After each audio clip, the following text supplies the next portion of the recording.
ओम शांति। चेतन भाई, चेतन भाई हम आज की मुरली रिवीजन कर रहे हैं जी। और आज 13/2/2025 की मुरली है।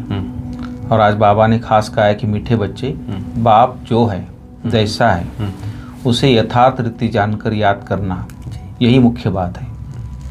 मनुष्य को यह बात बहुत युक्ति से समझानी, बाबा बोलते हैं, क्योंकि नई बात है ना, इसलिए बाबा बोलता बहुत युक्ति से समझानी है। फिर बाबा बोलते कि सारे यूनिवर्स के लिए कौन सी पढ़ाई है जो यहाँ ही तुम पढ़ते हो। तो बाबा ने कहा कि सारे यूनिवर्स के लिए यही पढ़ाई है कि तुम सब आत्मा हो। आत्मा समझकर बाप को याद करो तो पावन बन जाएंगे। सारे यूनिवर्स का जो बाप है वो एक ही बार आते हैं और सबको पावन बनाते हैं। वही रचता है और वही रचना की नॉलेज भी देते हैं। इसलिए वास्तव में यह एक यूनिवर्सिटी है। यह बात बच्चों को स्पष्ट कर समझानी है। तो मुख्य बात यह है। चेतन में थोड़ा आप थोड़ा डिटेल आज मुरली का बताएंगे बाबा क्या और क्या मुख्य बात है। जी जी। ओम शांति। ओम शांति। आज 13 फरवरी 2025 है। जी। प्यारे बाप दादा की मुरली।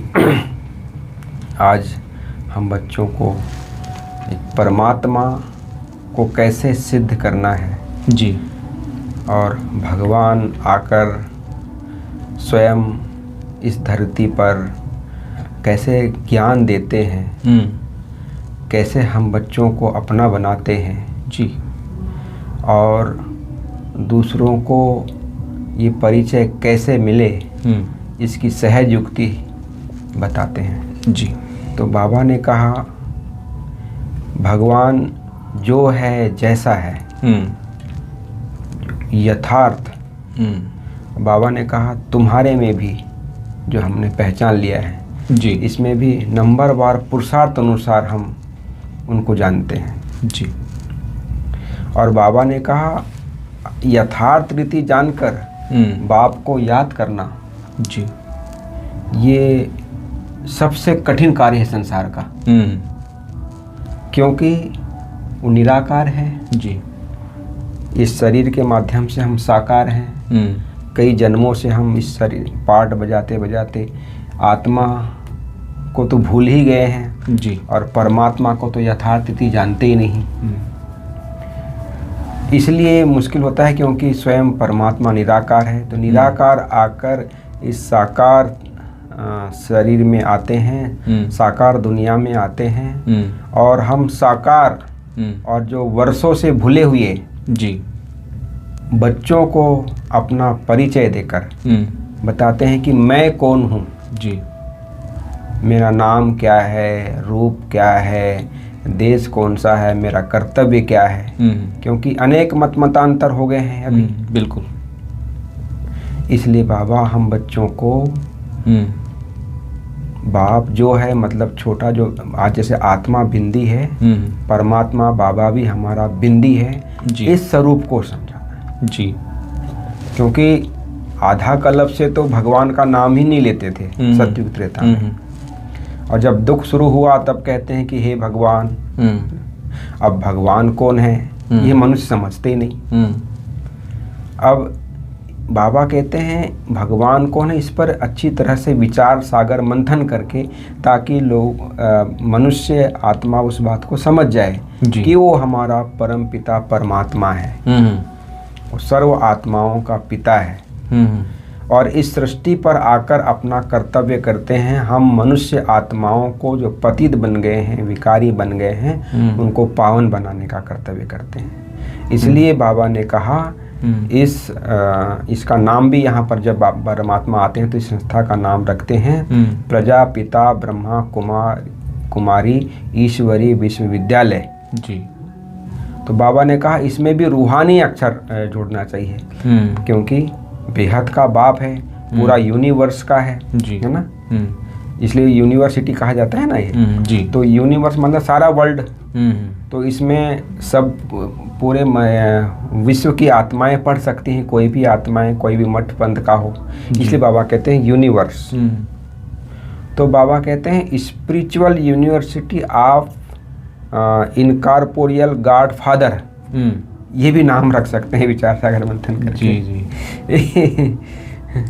तो क्योंकि बाबा ने कहा रचता और रचना दोनों को मनुष्य नहीं जानते हैं जी। ऋषि मुनि भी कहते आए हैं कि नेति नेति, पुकारते हैं हमें सुख दो, शांति दो, है ना, क्योंकि उनका परमात्मा को दुख हरता सुख करता कहा जाता है। लेकिन वो सुख देता है, शांति देता है, शांति का सागर है जी, उसको हम स्पष्ट रीति से नहीं जानते हैं। इसलिए बाबा कहते हैं मतलब सहज रीति से, जैसे मम्मा बाबा ने कल भी मुरली में कहा था, जैसे मम्मा बाबा एकदम स्पष्ट रीति से समझकर फिर समझाते हैं जी। तो ऐसे दूसरों को भी सहज समझ में आए, ये विचार सागर मंथन करना है।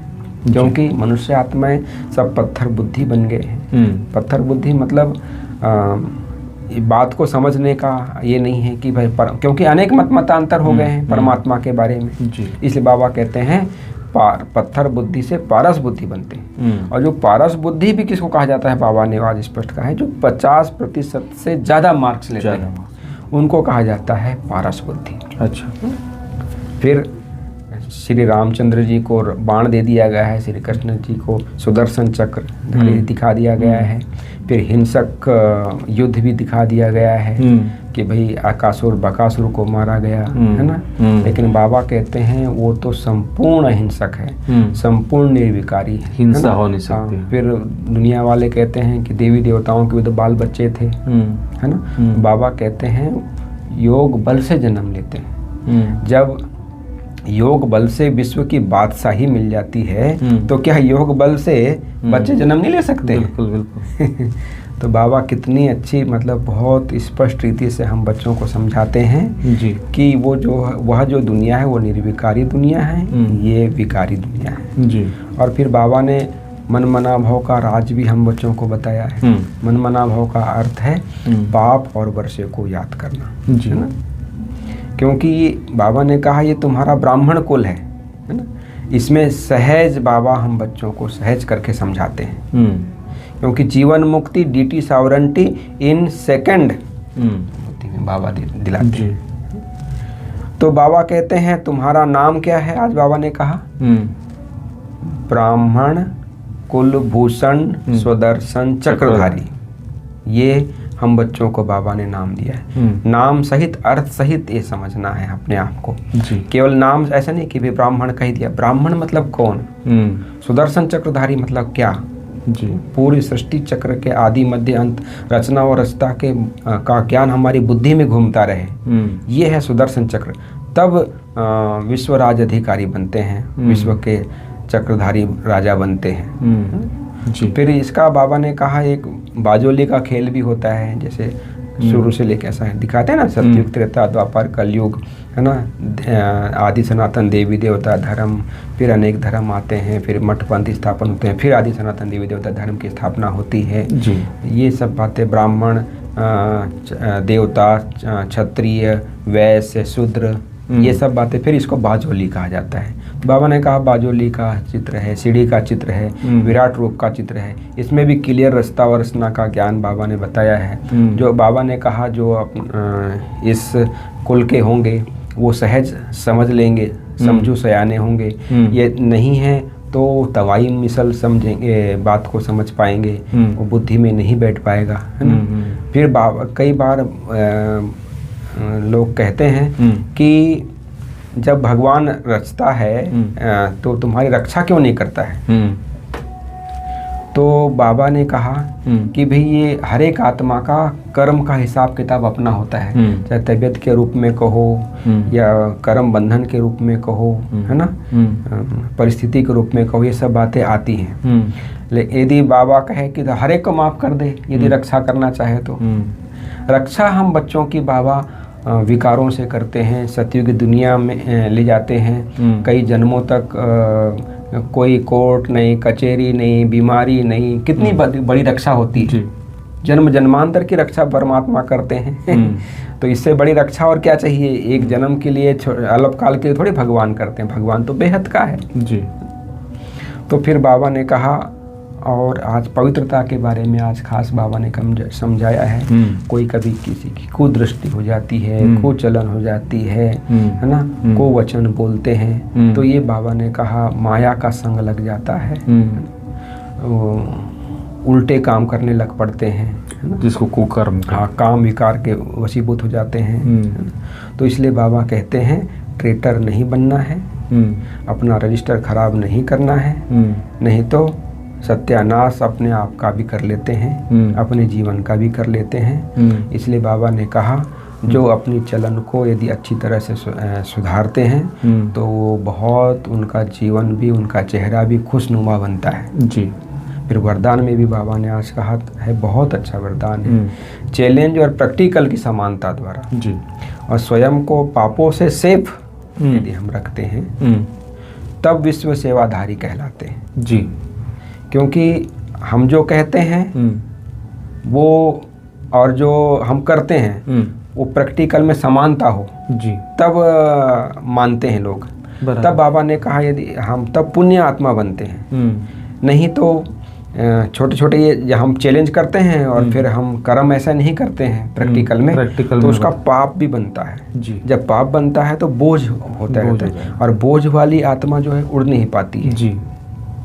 तो उड़ नहीं पाते हैं, तो जो विश्व सेवाधारी हमारा जो बाबा ने टाइटल दिया है जी, वो नहीं सिद्ध होता है। इसलिए बाबा कहते हैं जो हम चैलेंज किया है या जो हम बोलते हैं, संकल्प करते हैं, वो हमारे प्रैक्टिकल जीवन में भी आए, तब उसको कहा जाता है विश्व सेवाधारी जी। और बाबा ने आज स्लोगन में भी बहुत अच्छी बात बताई है कि पवित्रता की यदि समा चारों ओर यदि जला के रखते हैं तो शिव बाबा है जो इन नेत्रों से नहीं दिखाई देता है, लेकिन दिव्य नेत्रों से दिखाई देता है, दिव्य दृष्टि जिनको मिली है वो दिखाई देता है, तो स्पष्ट नजर आएगा कि परमात्मा कौन है, क्या आकर करते हैं, उनका कर्तव्य क्या है, उनकी याद सहज आएगी जी। तो उसके लिए पवित्रता की समा मन वचन कर्म, हमारे स्वभाव संस्कार सब बातों में हमारी पवित्रता झलके, जैसे हमारी दादियों में हमने देखते थे, हमारे बड़े दीदियों में हम लोग देखते हैं कि कितनी उनमें प्योरिटी की झलक और फलक है, उनके एक एक बोल से, उनके चलन से हमें दिखाई देती है जी। और तभी वो कितना सहज रीति से परमात्मा को सहज रीति से याद करते हैं। तो ऐसे ही हमारे में यदि परमात्मा की याद नहीं आती है, वो स्पष्ट नज़र नहीं आता है, सहज याद नहीं आती, तो समझ लीजिए कि हमारे में पवित्रता की कमी है जी। तो ये थी प्यारे बाप दादा की आज की मुरली जी, जिसमें प्यारे बाबा ने भगवान जो है जैसा है यथार्थ जानना है, निरंतर याद करना है, दूसरों को भी उनका सत्य परिचय देकर सतयुग की दुनिया में चलने का लायक बनाना है, और पवित्रता जो हमारी ये है उसको अपने जीवन में मन वचन कर्म से अपनाना है जी। ये बाबा ने कहा, और जो हम कहते हैं, जो चैलेंज लेते हैं, वो हमारे प्रैक्टिकल जीवन में आए जी। ये थी प्यारे बाबा की आज की मुरली। बिल्कुल। ओम शांति। ओम शांति।